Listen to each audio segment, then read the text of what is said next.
In Civ 6 or Civilization 6, to this day there are some secret mechanics that most of the player base has no idea about, and the inner council will have my head if I expose them. Kinda like a fifth secret society. In the Civ 6 video, we'll be taking a look at 5 secret game mechanics so juicy you'd think my name was TheCivLifeR and this was my cooking show. Let me know down below what other mechanics I might have missed or don't know about, and what you think about my given tips. Let's get into it. The inner mechanisms of the Civ 6 AI is an enigma, as a lot of the time you can't tell what the AI will do due to the complexity of the game and the fact that the AI has the brain processing power of a lightweight after 3 bottles of vodka. But what if I told you there was a way to guarantee World Congress votes going your way and those sweet, sweet Diplo victory points we fought wars over?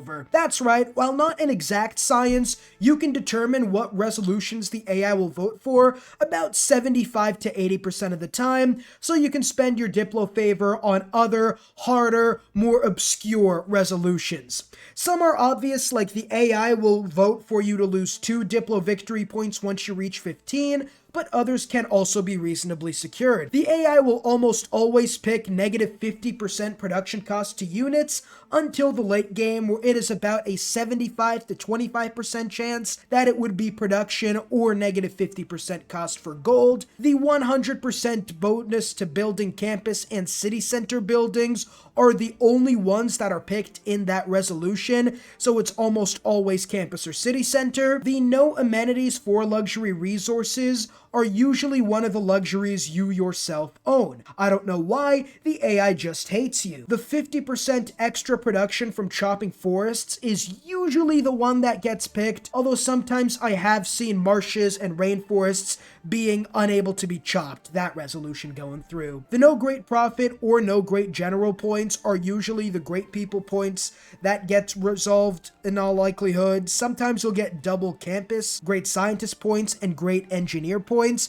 but most of the time it's going to be no great profit or great general points. These are the ones off the top of my head that I know about, but let me know down below what others you've noticed and that I might have forgotten about or really just don't know. The thing with the AI is it is programmed to do things, I know, shocking, but a lot of the time they will go for things that will benefit them. So they're programmed to build a lot of campuses to keep up with the player in science, so they don't get raffle stomped as hard, so they're much more likely to do the double production towards campus buildings, because they have a lot of campuses everywhere, and everyone has city centers, so that's why those 2 resolutions are the one that almost always get passed. Ditto for chopping forests instead of marshes and rainforests. This should help you assume relatively reliably what is going to get passed and what isn't, while you can focus on other resolutions that are more coin flip on what is going to happen, kind of like the Lakers this season. Exploration is one of the most important early game tools in Civ 6, but do you know where to explore? Of course not. That's the point of exploration, to find stuff you don't know about. But the map has some rules that it follows when it does generate.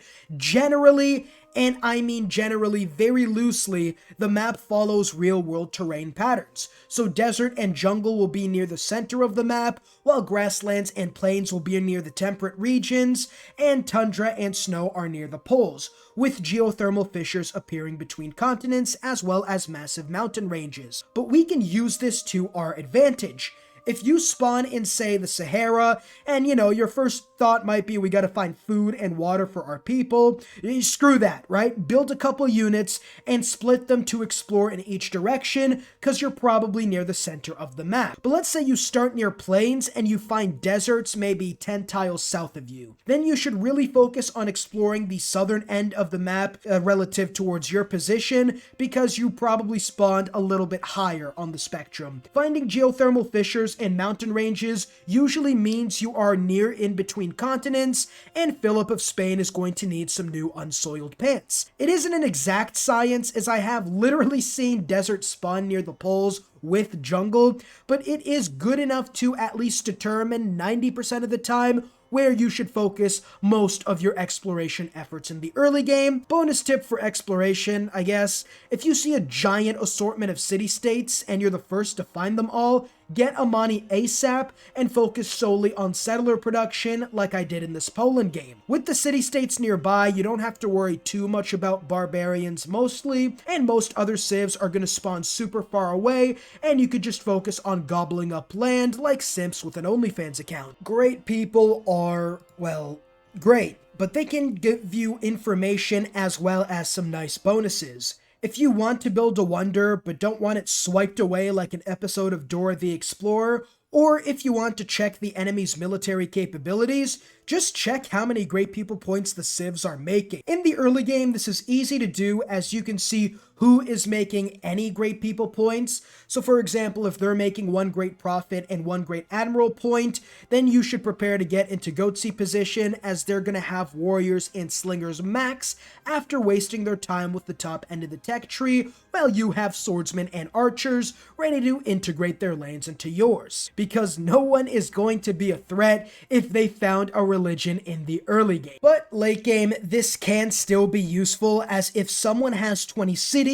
and is making maybe 50 great people points, then they probably have universities, as you get 1 great person from each campus, 1 from each library, and 1 from each university. I know the math adds up to 60, but you won't build these, the AI won't build campuses and libraries in every city, so if they have 50 great people points, then they in all likelihood have universities. Obviously, you can have different things like Oracle and Pingala that give extra great people points themselves, as well as some different unique abilities like Scotland to worry about, so it isn't an exact science, but if, for example, they jump up in a certain great people point over a period of 10 turns, like if they make, I don't know, 10 great scientist points per turn, and then 10 turns later they're making like 30, they probably researched the next science building on the tech path. And if you do enjoy, leave a like and subscribe. We're trying to get the people who aren't subscribed watching down to 69% for the memes, so do with that what you will.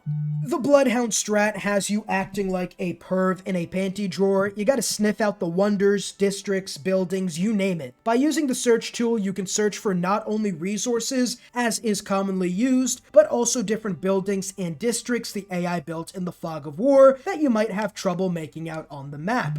Not only that, but if you're building a wonder, you can easily check to see if anyone else is building it, which is super helpful as blood feuds have been started in the real world for missing out on wonders by 1 turn. This can help you see exactly who is in what position on the tech and civic tree. If they have factories everywhere, then they obviously have industrialization and had it for a while. If they only have like 1 or 2 factories, they probably just researched it like 10 turns ago. If they have campuses but no research labs, then they obviously don't have plastics yet. Overall, like the great person strategy, this one lets you see the relative position of everyone on the tech tree compared to you, allowing you to make future plans. Like, for example, if they have no aerodromes at all, then you can go all in on bombers with no fighters, as they're not going to have any of their own fighters to counter yours. Finally, you can use this to see if you need to switch victory types. If the AI has no research labs or universities and is somehow making 1,500 science per turn,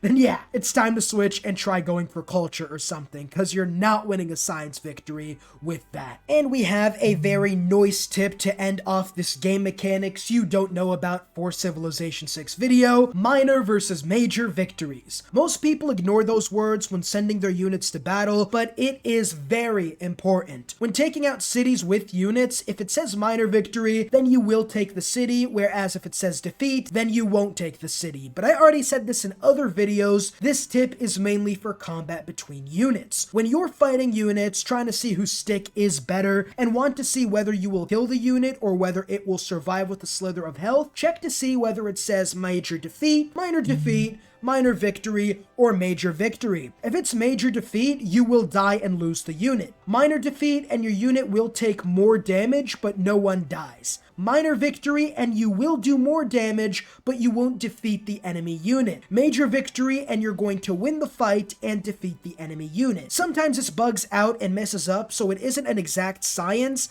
but usually this is pretty accurate. This can help you plan out, as sometimes you don't want to kill the unit, as you can't see what's behind them them in the fog of war, and you don't want to lose your swordsman because they had 20 Nubian archers waiting to pounce on you with an ambush. This can help keep your units alive and get the almighty 4th promotion that would normally require all-game war and 4 virgin sacrifices to accomplish. At the end of the day, the text on the screen is very important as it tells you how combat is going to go from a macro perspective and allows you to place your units in different positions so that you can absolutely give as much firepower as possible, and whether it is worth it to attack or whether you should pull back. Let me know down below what you want to see next, as well as some mechanics I might not know about.